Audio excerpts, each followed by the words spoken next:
నామాన్ని స్తుతించడానికి దేవుడు ఇంతవరకు శ్రేష్టమైన అవకాశం మనకి ఇచ్చి ఉన్నాడు. అయితే ప్రభు చూపిన కృపను బట్టి అమూల్యమైనటువంటి వాక్య భాగంలోకి వెళదాం. వాక్య భాగంలోకి వెళ్లే ముందుగా ఎవరైనా సెల్ ఫోన్ లో స్విచ్ ఆన్ లో ఉంటే కనుక దయచేసి ఆఫ్ చేయండి.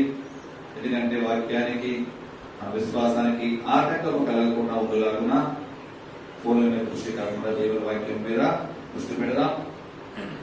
ఎజ్రా గ్రంథము 7వ అధ్యాయము 10వ వచనాన్ని చదువుకుందాం. ఎజ్రా గ్రంథము 7వ అధ్యాయము 10వ వచనాన్ని చదువుకుందాం. ఎజ్రా యెహోవా ధర్మశాస్త్రమును పరిశోధించి దాని చొప్పున నడుచుకొనుటకును ఇశ్రాయేలీయులకు దాని కట్టడలను విధులను నేర్పుటకును దృఢ నిశ్చయము చేసుకొనెను. ప్రార్థన చేసుకుందాం. దేవాని స్తోత్రములు తండ్రి, పరిశుద్ధుడా, మహోన్నతుడా, మహావీరుడా, మీకే వందనాలు స్తోత్రములు చెల్లించుండగా ఈ లేఖలు మరొకసారి చదవబడిన లేఖన భాగంలో మీ పాదం చెందుకు వచ్చి ఉన్నాము తండ్రి. చదవబడిన మాటలను బట్టి నాయన అయ్యా నీవే మాతో మీరు మాట్లాడండి. నిలబడి నేను నిలబెట్టుకున్నవాడు మీరే ఉన్నారు తండ్రి. ప్రభువా అయ్యా మాట్లాడుచున్న మాటలు మనుషుల మాటలుగా కాక నీ ఆత్మశక్తి గల మాటల ద్వారా అయ్యా రెండంచులు గల నీ వాడగల ఖడ్గముతో తండ్రి ప్రభువా చెప్పుచున్న నాకు వినిచున్న నీ బిడ్డలకు తండ్రి ప్రతి నరాలకి మూలుగుల్లోకి వాక్యము అయ్యా వెలుగులాగా మీరు సహాయం చేయండి. కృప చూపించండి. ఎటువంటి అపవాదికి తావివద్దు తండ్రి ప్రభువా మీరు సహాయం ఇచ్చేసి నీ ఆత్మ కార్యములను అనుగ్రహించి కృప చూపించి నీ నామానికి మహిమ తెచ్చుకోమని యేసుక్రీస్తు అడుగుచున్నాం మా ప్రియ పరలోకపు తండ్రి. ఆమేన్. ఈ చదవబడిన వాక్య భాగమును మరొకసారి మనం చూసుకున్నట్లయితే కనుక ఎజ్రా గ్రంథము 7వ అధ్యాయం 10వ వచనంలో ఎజ్రా యెహోవా ధర్మశాస్త్రమును పరిశోధించి దాని చొప్పున నడుచుకొనుటకును ఇశ్రాయేలులకు దాని కట్టడలను విధులను నేర్పుటకును దృఢ నిశ్చయము చేసుకొనెను. హల్లెలూయా. చదవబడిన మాటలు మనము ఆలోచించినట్లయితే కనుక ఎజ్రా ఇతను ఒక శాస్త్రి. ఇతను చేసినటువంటి ఇతనులో ఉన్నటువంటి లక్షణములు 4 బలమైన లక్షణములు మనకు ఇక్కడ కనిపిస్తున్నాయి. మొదటిగా దేవుని వాక్యమును ఆయన వెతుకుతూ ఉన్నాడు. దేవుని వాక్యమును ఆయన వెతుకుతున్నాడు అంటే ధర్మశాస్త్రమును ఆయన పరిశోధిస్తున్నాడు. అంటే పరిశోధించడం అంటే వెతుకుతున్నాడు, ఇంకా దానిపై అధ్యయనం చేస్తూ ఉన్నాడు. రెండోదిగా చూస్తే వాక్యానుసారముగా నడుచుచున్నాడు అంటే దాని చొప్పున నడుచుకున్నటకు. రెండోదిగా వాక్యానుసారముగా నడుచుకుంటున్నాడు అంటే దేవుని ధర్మశాస్త్రము ధ్యానించుటే కాదు, దేవుని వాక్యమును వెలుగుటే కాదు, కానీ ఆ వాక్యానుసారముగా కూడా అతను నడుచుచున్నాడు. మూడోదిగా మనం చూసినట్లయితే కనుక ఇశ్రాయేలుకు దాని కట్టడలను విధులను నేర్పుటకును అంటే ఉపదేశించుటకు ఆయన ఉపదేశించే పనిలో కూడా ఉన్నాడు. అంటే తాను నేర్చుకున్నటువంటి వాక్యము, దాని పరిశోధన చేసినటువంటి వాక్యము, ఆయన తెలుసుకున్నటువంటి వాక్యము ఏది కూడా ఆయనలో దాచుకోకుండా ఆ వాక్యానుసారముగా నడుచుకున్నట్టుకే కాదు, కానీ నేను ఏ విధముగా అయితే నడుచుకుంటున్నానో మీరు కూడా అదే విధముగా నడుచుకోవాలి. యెహోవా ధర్మశాస్త్రమును అక్కడ ఉన్నటువంటి ప్రజలందరికీ, ఇశ్రాయేలు ప్రజలందరికీ కూడా ఏం చేస్తున్నాడు? ఆ వాక్యమును ఉపదేశము చేస్తున్నాడు. బోధించడం కాదు, ఉపదేశానుసారమైనటువంటి బోధ వాళ్ళకు ప్రకటిస్తున్నాడు. అంటే ధర్మశాస్త్రములో ఏదైతే ఉన్నదో అది ఉన్నది ఉన్నట్లుగానే ఆయన ప్రకటన చేస్తున్నాడు. నాలుగవదిగా ఈ పనులన్నీ చేయడానికి దృఢ నిశ్చయం కలిగి ఉన్నాడు. అంటే సిద్ధపడిపోయి ఉన్నాడు. ఇవన్నీ కూడా నేను చేయాలి, నా దేవుని పని నేను చేయాలి, నా దేవుని వాక్యములకు ఇచ్చినటువంటి సారాంశమును, నేను నడుచుకున్నటువంటి విధానమును ఈ ప్రజలందరికీ కూడా నేను నేర్పి వారందరినీ కూడా నేను స్థిరపరచగలగాలి అని దృఢ నిశ్చయము కలిగి ఆయన సిద్ధపడినట్లుగా మనకు కనిపిస్తున్నాయి. 4 భాగాలు ఇక్కడ మనకు కనిపిస్తున్నాయి. అయితే ఎజ్రా ఎక్కడి నుంచి వచ్చాడు, ఎజ్రా ఎవరు అని మనము ఆలోచించినట్లయితే కనుక అదే ఎజ్రా గ్రంథము 7వ అధ్యాయము 1వ వచనాన్ని చూద్దాం. ఈ సంగతులు జరిగిన పిమ్మట పారసిక దేశపు రాజైన అర్తహషస్త యొక్క ఏలుబడిలో ఎజ్రా బబులోను దేశము నుండి యెరూషలేము పట్టణమునకు వచ్చెను. హల్లెలూయా. ఎక్కడి నుంచి వచ్చాడండి? బబులోను దేశము నుండి యెరూషలేమునకు వచ్చాడు. ఇతడు శెరాయా కుమారుడై ఉండెను. అజర్యా కుమారుడు. అజర్యా హిల్కీయా కుమారుడు. అంటే ఇతను వంశము. ఇతను బబులోను దేశం నుండి యెరూషలేమునకు తీసుకుని రాబడ్డాడు.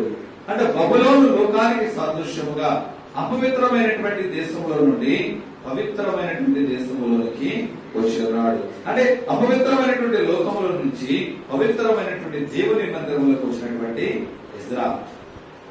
ఈనాడు మన లోకములో చూస్తున్నప్పుడు అపవిత్రమైన ప్రదేశంలో నుంచి పవిత్రమైన ప్రదేశంలోకి వచ్చిన వారి జనులు కూడా ఇంకా వారి అపవిత్రతను విడిచిపెట్టలేక ఇంకా అపవిత్రతలోనే దుర్లాడుతున్న వారు అనేక మంది మనకు కనిపిస్తూ ఉన్నారు. కానీ ఇక్కడ ఎజ్రాను చూస్తే అపవిత్రమైనటువంటి బబులోను నుంచి యెరూషలేమునకు దేవుని పట్టణమైనటువంటి పవిత్ర స్థలంలోనికి ఆయన వచ్చి ఉన్నాడు. వచ్చినటువంటి ఎజ్రా ఏం చేస్తున్నాడు? దేవుని యొక్క ధర్మశాస్త్రమును ఎరిగి ఉన్నవాడిగా ఇదే 7వ అధ్యాయముతో 6వ వచనాన్ని మనం చూసుకున్నట్లయితే ఎజ్రా గ్రంథము 7వ అధ్యాయం 6వ వచనం. ఈ ఎజ్రా ఇశ్రాయేలు దేవుడైన యెహోవా అనుగ్రహించిన మోషే యొక్క ధర్మశాస్త్రమునందు ప్రావీణ్యత గల శాస్త్రి మరియు అతని దేవుడైన యెహోవా హస్తము అతనికి తోడుగా ఉన్నందున అతను ఏ మనవి చేసినను రాజు అనుగ్రహించును. హల్లెలూయా. అతను ఎక్కడి నుంచో ఇక్కడికి వచ్చి ఉన్నాడు. అయినప్పటికైనా ఈ ఎజ్రా ఎలాంటి వాడంటే ఇశ్రాయేలు దేవుడైన యెహోవా అనుగ్రహించినటువంటి మోషే ద్వారా ఏ ధర్మశాస్త్రం అయితే దేవుడు రాయించి ఉన్నాడో ఆ ధర్మశాస్త్రమును ఆయన ఇప్పుడు కూడా ప్రావీణ్యత గలవాడు. అంటే ప్రావీణ్యత అంటే మామూలు తెలుసుకోవడం వేరు. ప్రావీణ్యత అంటే కనుక ఆ ధర్మశాస్త్రం అంతటి కూడా గ్రహిస్తున్న వాడు, ఆ ధర్మశాస్త్రం అంతా కూడా క్షుణ్ణముగా చదివిన వాడు, ఆ ధర్మశాస్త్రం అంతా కూడా పరిశోధన చేస్తున్న వాడని మనకి ఇక్కడ తెలియబడుతుంది. అతని దేవుడైన యెహోవా హస్తం అతనికి తోడుగా ఉన్నందున, అంటే ఎప్పుడైతే యెహోవా ధర్మశాస్త్రమునైనా పరిశోధించి పరిశీలన చేసి దాని వైపుగా నడుచుచు దాన్ని ఇంకా చర్చిస్తూ ఉన్నాడో, దాన్ని ధ్యానిస్తూ ఉన్నాడో, దేవుని హస్తము అతనికి తోడుగా ఉంది. తోడుగా ఉన్నప్పుడు రాజు ఇతను ఏమడిగినప్పటికైనా రాజు ఇతనికి అనుగ్రహిస్తూ ఉన్నాడంటండి. మనం కూడా చూడండి, ఎవరికైనా ఇష్టమైన పనులు మనం చేస్తూ ఉన్నామనుకో, మనం ఏదడిగినప్పటికైనా వాళ్ళు ఇస్తూ ఉంటారు. ఒక్కొక్కసారి ఆ విలువలో బట్టి ఒక్కొక్కసారి లేదు లేదా అనుండొచ్చు ఈ లోక మనుషులు. కానీ దేవుడు మాత్రము తనకిష్టులైన బిడ్డలకు, తన్ను ప్రేమించు వారి ఎడల ఆయన చేసే ఆశ్చర్య కార్యములు ఏవి కూడా కంటికి కనిపించమని, చెవికి వినిపించమని, హృదయానికి గోచరించే కార్యములు చేస్తానంటున్నాడు దేవుడు. ఈ ఎజ్రా విషయంలో కూడా దేవుడు తనకు తోడై ఉన్న కారణము చేత, దేవుని హస్తము ఆయనకు కాపుదలలో ఉన్న కారణము చేత రాజుని ఆయన ఏమడిగినప్పటికైనా సరే రాజు అతనకు ఇస్తూ ఉన్నాడని చెప్పి బైబిల్ లేఖనాలు తెలియజేస్తూ ఉన్నాయి. అంటే యెహోవా ధర్మశాస్త్రం ఇప్పుడు కూడా ఈయన ఏం చేస్తున్నాడు? నిరంతరము ధ్యానిస్తున్నాడు, నిరంతరము పరిశోధన చేస్తున్నాడు. అయ్యో ఒకసారి చదివాను కదా, నాకు తెలుసులే.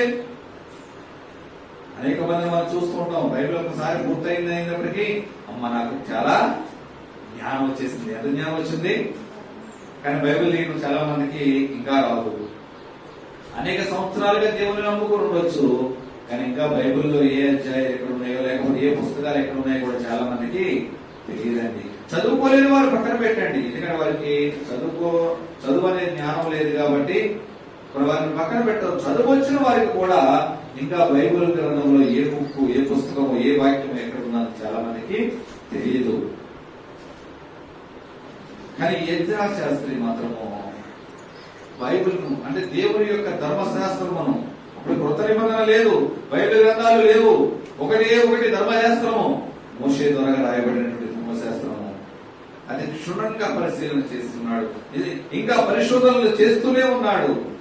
చదివే కొలది ఎందుకంటే బైబిల్ గ్రంథంలో కూడా మనం చదివే కొలది కూడా మనం లోతుగా అర్థం చేసుకుంటే అనేక విషయాలు మనకు బయలుపడుతూ ఉంటాయి. చదవబడుతున్న వాక్యము, ఈ రోజు వాక్యము చదవాలి కాబట్టి చదివాము అన్న ఉద్దేశంతో కాకుండా విశ్వాసముతో ఈ రోజు నేను చదవబడుతున్న వాక్యము ద్వారా నా దేవుడు నాతో ఏమి మాట్లాడతాడు, ఈ రోజు చదవబడిన వాక్య భాగములో ఏ వాక్యము రాయబడి ఉంది, ఆ వాక్యము ద్వారా నేను నేర్చుకోవలసిన నీతి ఏమిటి, నా హృదయంలో ఉన్నటువంటి లోపములను సరి చేసుకోవలసినవి ఏమున్నాయి అని కనుక మనము వాక్యం మీద దృష్టి ఉంచి వాక్యమును పరిశోధన చేసుకుంటూ మనం చదివితే కనుక దేవుడు ప్రతిరోజు కూడా వాక్యం అనే నీళ్ళ ద్వారా మనకు ఉదక స్నానము జరిగిస్తూ ఉంటాడు. హల్లెలూయా.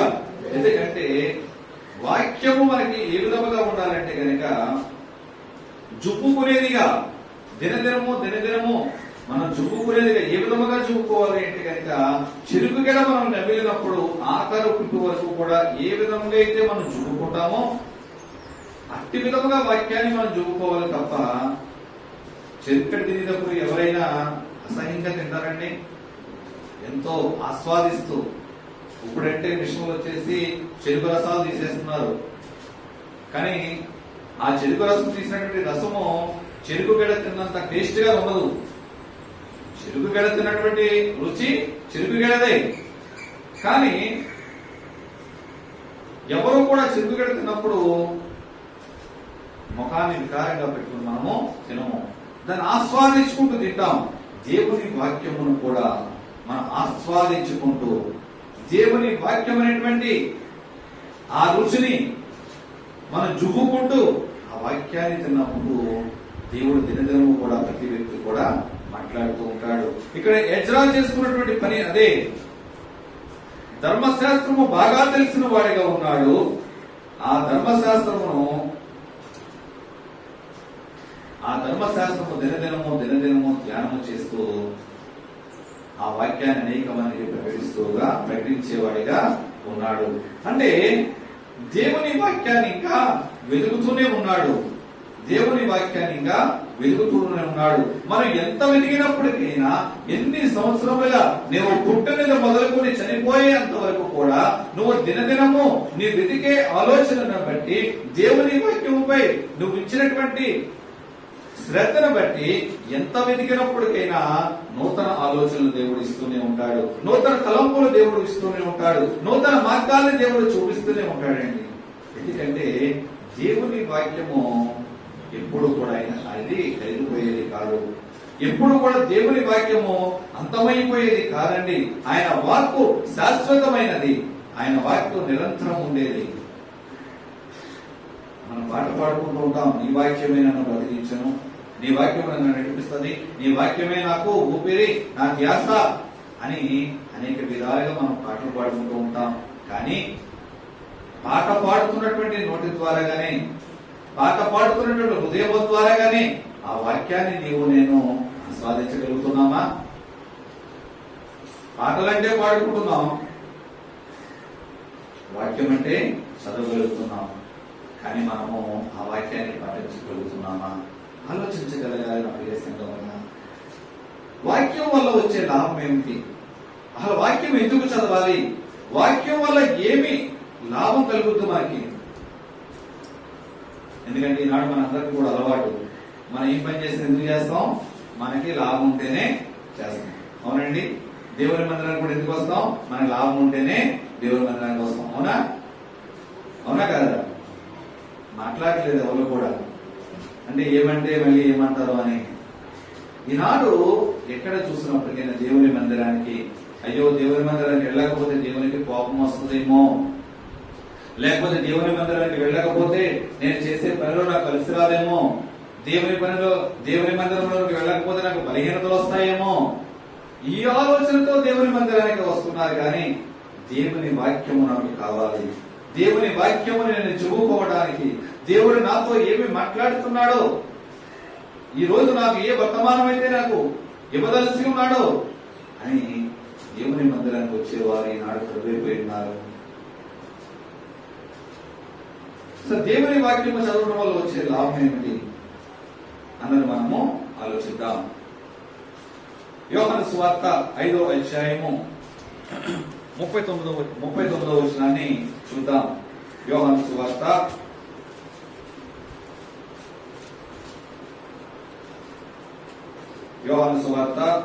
5వ అధ్యాయము లేఖనములయందు మీకు నిత్య జీవము గలదని తలంచుచు వాటిని పరిశోధించుచున్నారు. అవే నన్ను గూర్చి సాక్ష్యం ఇచ్చుచున్నవి. హల్లెలూయా. ఇక్కడ చదవబడిన లేఖన భాగము మనం చూస్తున్నట్లయితే కనుక లేఖనములయందు మీకు నిత్య జీవము కలదని తలంచుచు. వాక్యము చదివితే ఆ వాక్యము మనల్ని ఎక్కడికి నడిపిస్తుందంటే నిత్య జీవము నడిపిస్తుంది. ఎందుకంటే నిత్య జీవం అంటూ మనకు ఒకటి ఉన్నదని చెప్పి మనం ఏం చేస్తున్నామంట, వాక్యాన్ని నిత్య జీవము కలదని తలంచుచు వాటిని పరిశోధించుచున్నారు. ఏంటిని పరిశోధించుచున్నారు? వాక్యాన్ని పరిశోధిస్తున్నారు. వాక్యము వెతకడం వల్ల మనకు కలిగేది ఏంటి లాభం అంటే నిత్య జీవం మనకి కలుగుతుంది. నిత్య జీవానికి మనము నడిపించబడతాం. వాక్యం ఇలా చదివి అలా వదిలేయడానికి అది మామూలుగా చదువుకునే నవల పుస్తకం కాదండి. నవల పుస్తకాలు చదివితే లేకపోతే ఈ లోకమైన వార్తాపత్రికలు చదువుతూ ఉంటే చదివే కొద్దిగా మనకి టయాలు తెలియవు. అందులో ఉన్నవి మనము ఉపయోగం కూడా ఉండవు. కానీ బ్రతికించే వాక్యము, నడిపించే వాక్యాన్ని మనము దేని కొరకు పరిశోధించాలి? ఆ పరిశోధించడం వల్ల మనకు లాభం ఏమిటి అని మనం ఆలోచిస్తే నిత్య జీవం అంటూ ఒకటి ఉందని మనకు తెలుస్తుంది.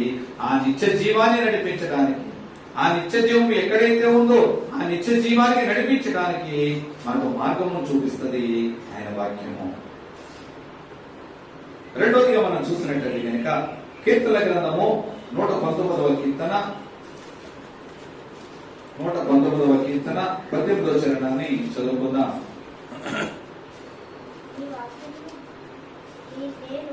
నేను నీ ధర్మశాస్త్రమునందు ఆశ్చర్యమైన సంగతులను చూచినట్లు నా కన్నులు తెరువుము. హల్లెలూయా.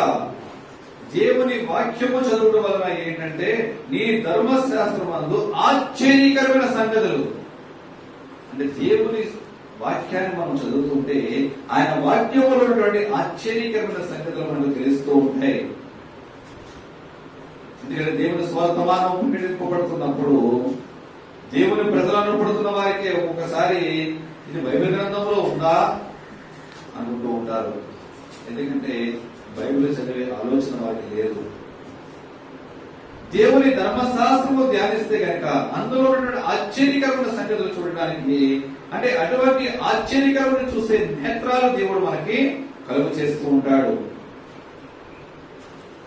బైబిల్ ధ్యానించేటప్పుడు ఏ విధంగా చదవాలంటే హృదయపూర్వకముగా, మన కనుదృష్టే కాదు మన ఆలోచన, అంటే మనం హృదయ నేత్రములను మనం కనుక వాక్యము మీద పెట్టి చదివితే కనుక, ఆ వాక్యమును పరిశోధించి ధ్యానము చేస్తే కనుక ఆ వాక్యములో ఉన్నటువంటి ఆశ్చర్యకరమైన కార్యములు మనకి కళ్ళకు కట్టినట్లుగా దేవుడు చూపిస్తానని చెప్పి దేవుని గ్రంథం మనకు తెలియజేస్తుంది.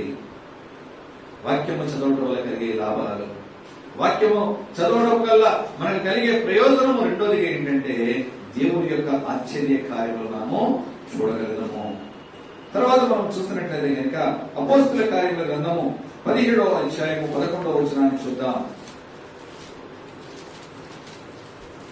17వ అధ్యాయము 11వ వచనం. మీరు తెస్సలోనికలో ఉన్న వారి కంటే గనులై ఉండిరి గనుక ఆసక్తితో వాక్యమును అంగీకరించి పౌలును శీలయును చెప్పిన సంగతులు అలాగున్నవో లేవో అని ప్రతి దినమును లేఖనములను పరిశోధించుచు వచ్చిరి. హల్లెలూయా. ఎవరు చెప్తున్నారండి మాట? దైవ సేవకుడు చెప్తున్నాడు, అపోస్తలుడైన పౌలు గారు మాట్లాడుతున్నాడు. ఎవరిని బట్టి మాట్లాడుతున్నాడు?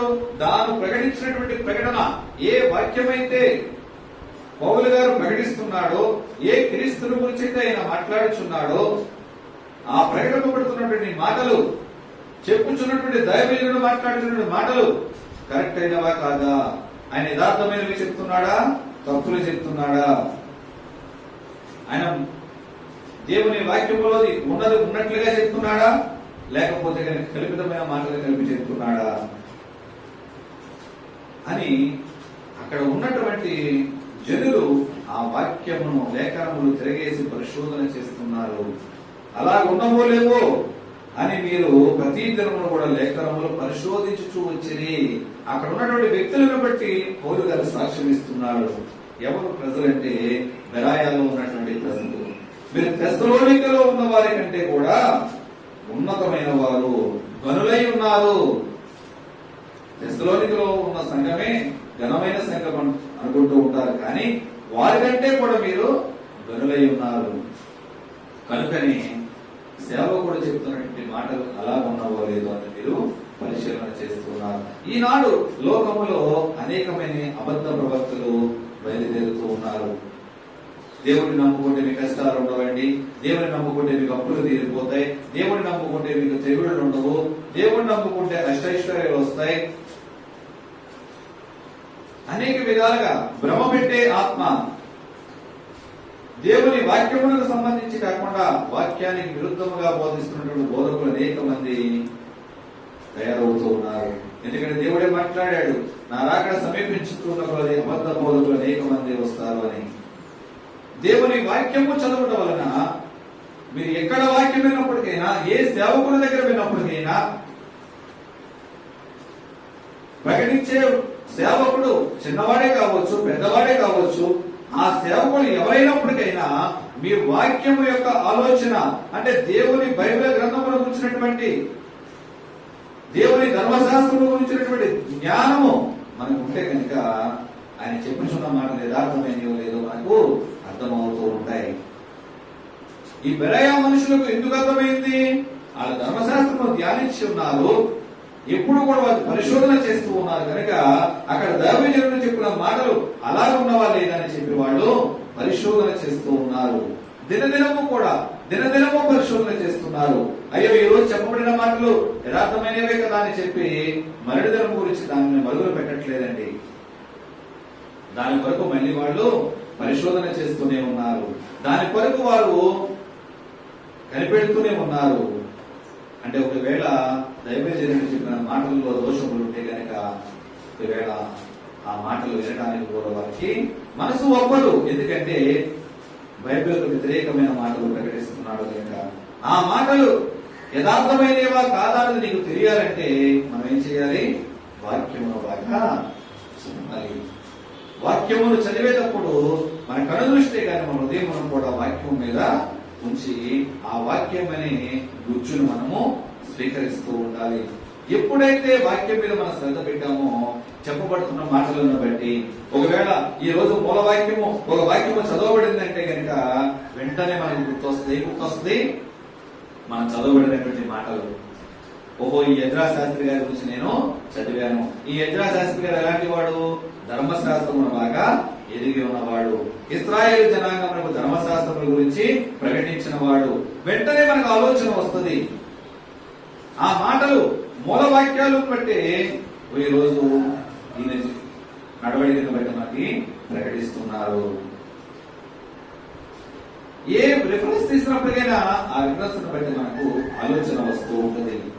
దేని గురించి అంటే కనుక వాక్యమును మనము చదివినప్పుడు, వాక్యమును మనము పరిశోధించినప్పుడు, నిశ్చితముగా దానిని గ్రహించినప్పుడు, చదవబడిన మాటలను బట్టి మనము దృష్టి పెట్టినప్పుడు, ఏదో వాక్యం చదవాలి కదా రోజుకి 2-3 అధ్యాయాలు 4-5 పేజీలు లేకపోతే 10 అధ్యాయులు ఏదో కొత్తగా చదువుకెళ్ళిపోయే వారిగా కాకుండా చదవబడుతున్నటువంటి వాక్యము నేను దేని కొరకు చదువుతున్నాను, ఈ చదవబడుతున్న మాటలు ఎవరి గురించి రాయబడి ఉన్నాయి, వారి గురించి దేవుడు ఎందుకు రాయించాడు బైబిల్ గ్రంథంలో, రాయించినటువంటి వాక్య భాగమును బట్టి నేను నా హృదయానికి ఏం తీసుకోవాలి, నా హృదయంలో ఉన్నటువంటి లోపములు ఈ చదవబడిన వాక్యముల నుంచి ఏమి కడిగి వేసుకోవాలి అన్న విధముగా మనం వాక్యాన్ని ధ్యానించినప్పుడు ఈ బెరాయ మనుషులు ఏ విధముగా అయితే వాక్యాన్ని పరిశోధన చేస్తున్నారో నీవు నేను కూడా ఈ విధముగా పరిశోధన చేయగలుగుతాము. మరొకటిగా మనం చూస్తున్నట్లయితే కనుక అపోస్తల కార్యముల గ్రంథము ఎజ్రా గ్రంథము 7వ అధ్యాయము 25వ వచనాన్ని మనం చదువుదాం. ఎజ్రా గ్రంథము 7వ అధ్యాయము 25వ వచనాన్ని చదువుదాం. మరియు ఎజ్రా నది అవతలనున్న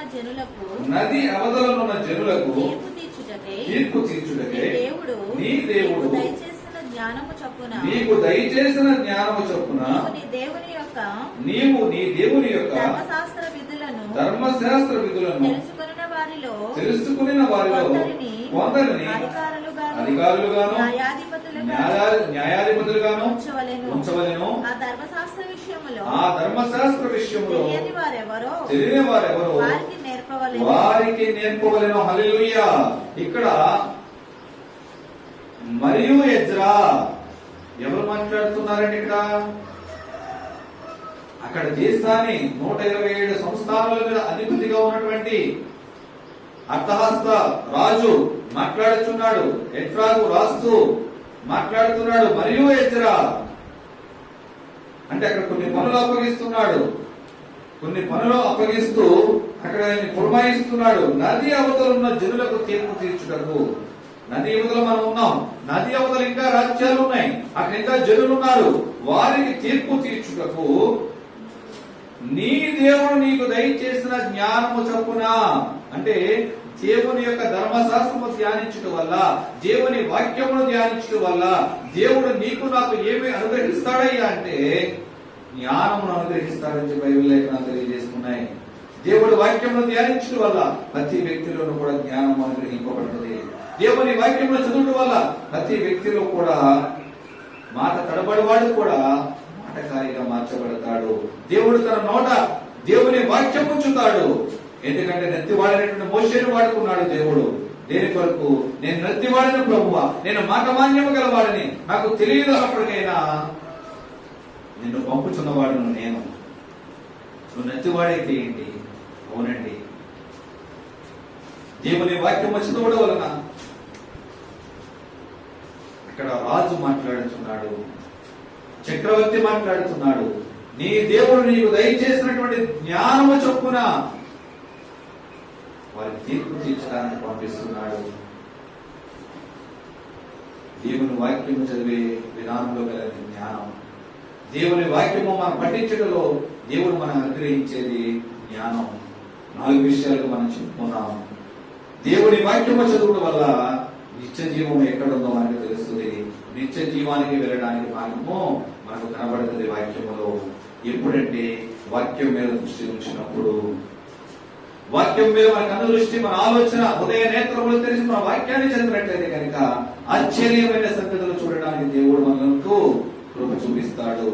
మూడోదిగా, ఎవరు వాక్యము చెప్పినప్పటికైనా, ఎక్కడ చెప్పినప్పటికైనా ఆ వాక్యము యథార్థమైనదా కాదన్నటువంటి ఆలోచన, తలంపులు నీకు దేవుడు కలిగజేస్తాడు.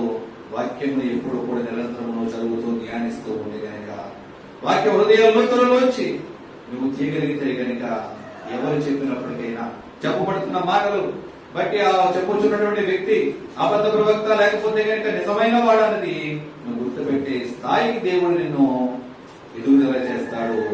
4వదిగా, దేవుని వాక్యము చదవడం వలన జ్ఞానము కలుగుతుంది. ఇక్కడ ఎజ్రా శాస్త్రి గారు చెందిన పని ఏంటంటే దేవుని ధర్మశాస్త్రం రోజు దినదినము దానిని చదువుతూనే ఉన్నాడు. దినదినము పరిశోధన చేస్తూనే ఉన్నాడు. దినదినము దానిలో మురుగుతూనే ఉన్నాడు. ఇంకా దినదినము కూడా వాక్యమును ధ్యానిస్తూనే ఉన్నాడు. వాక్యమును చదవబట్టి, వాక్యమును ధ్యానించబట్టి, వాక్యానుసారముగా నడవబట్టి ఆయన అక్కడ 127 సంస్థానాల మీద అధిపతిగా ఉన్నటువంటి రాజు ఆయనతో రాజు లెటర్ రాస్తున్నాడు ఎజ్రా శాస్త్రి గారికి. నది అవతల ఉన్నటువంటి జనులకు తీర్పు తీర్చుటకు నీ జ్ఞానం, నీ దేవుడు నీకు ఇచ్చినటువంటి జ్ఞానమును బట్టి ఈ ధర్మశాస్త్రము తెలిసిన వారిని అక్కడ నీవు పంపించు, తెలియని వారికి ఇంకా నేర్పు. ఎంత యోగ్యత ఇచ్చాడండి దేవుడు! ఈ ధర్మశాస్త్రము తెలియని వారికి ఇంకా, నీ దేవుడు నీకు అనుగ్రహించిన ధర్మశాస్త్రం తెలియని వారికి ఇంకా నేర్పు. ఈనాడు నీవు నేను కూడా వాక్యము మీద అటువంటి జ్ఞానము గల వారిగా ఉంటే కనుక దేవుడిచ్చే కృపను నీవు నేను కూడా పొందుకుంటాం. ఈనాడు వాక్యము ధ్యానించే వారు ప్రవేశపోయి ఉన్నారండి. పాత నిబంధన గ్రంథంలో ఎజ్రా వంటి మనిషి ఈనాడు కొత్త నిబంధనలో నీవు నేను నేర్చుకోగలుగుతున్నామా? ఎజ్రా వలె నీవు నేను వాక్యమును ధ్యానించగలుగుతున్నామా? ఎందుకో పుట్టాము, ఎందుకో వచ్చాము, ఎందుకో చనిపోయాము అన్నట్టు కాదండి. చనిపోయే లోపల మన ప్రాణము మనలో ఉన్నంత కాలంలోనే, మన ఈ భూమిని విడిచిపెట్టి వెళ్లే లోపులో దేవుని కొరకు ఏమి చేయగలుగుతున్నాం? దేవుని వాక్యములో నుంచి ఏమి జుబ్బుకోగలుగుతున్నాం? దేవుని వాక్యములో నుంచి ఏమి పొందుకోగలుగుతున్నాం? దేవుని వాక్యములను బట్టి మన ప్రవర్తన, నడవడికల క్రియలు ఏ విధముగా ఉన్నాయి ఆలోచించగలగాలండి. ఎప్పుడైతే మనం చనిపోయే లోపుగా దేవుని వాక్యమును ధ్యానిస్తూ వాక్యములో నుంచి మనము ఆత్మీయతను జుబ్బుకొనగలిగితే కనుక నిత్య జీవాన్ని నడిపించడానికి, ఆశ్చర్యకరమైన సంగతులు మనం చూడటానికి, దేవుడి జ్ఞానము గల నేత్రములు మనకు అనుగ్రహించడానికి దేవుడు సిద్ధంగా ఉన్నాడు. అటువంటి కృప పరిశుద్ధాత్మ దేవుడు అందరికీ కలుగజేయునుగాక. ఆమేన్. ప్రార్థన చేసుకుందాం. దేవాని స్తోత్రములు తండ్రి, పరిశుద్ధడానికి వందనాలు, స్తోత్రములు. కనికరించండి ప్రభు, కరుణించండి, ఆదరించండి. ఎంతవరకు చెప్పబడిన మాటలను బట్టి నాతో మాతో మీరు మాట్లాడి ఉన్నారని నమ్ముచున్నాము ప్రభువా. చెప్పబడిన మాటలు ఏది కూడా వ్యర్థముగా పోకుండా తండ్రి, అలనాడు ఎజ్రా శాస్త్రి గారు ఏ విధముగా అయితే అయ్యా నీ ధర్మశాస్త్రం ధ్యానించిన అయినా నీ జ్ఞానమును సంపాదించుకోగలిగి ఉన్నారు. మేము కూడా ఆత్మనేత్రములు తెరవబడి ఈ వాక్యమును దినదినమో చదివి విడిచిపెట్టడం కాదు కానీ ఆ వాక్యమును ధ్యానించుకుంటూ నిరంతరము వాక్యముల నీడతో ఉదక స్నానము జరిగింపబడుతూ నీ వాక్యమును జూపుకొని అనుభవంలోకి నన్ను నడిపించి నీ నామాన్ని మేము తెచ్చుకోమని, విత్తబడిన ఆత్మీయ ఆహారము ఫలింపదయచేయమని యేసు క్రీస్తు అడుగుచున్నాను మా ప్రియ పరలోకపు తండ్రి. ఆమేన్. అందరికీ వందనాలండి. సొలొమోనుకు కలిగినటువంటి పేరు ప్రఖ్యాతులు, సొలొమోనుకు కలిగినటువంటి జ్ఞానం గురించి ఆ చుట్టుపక్కల దేశాల వారు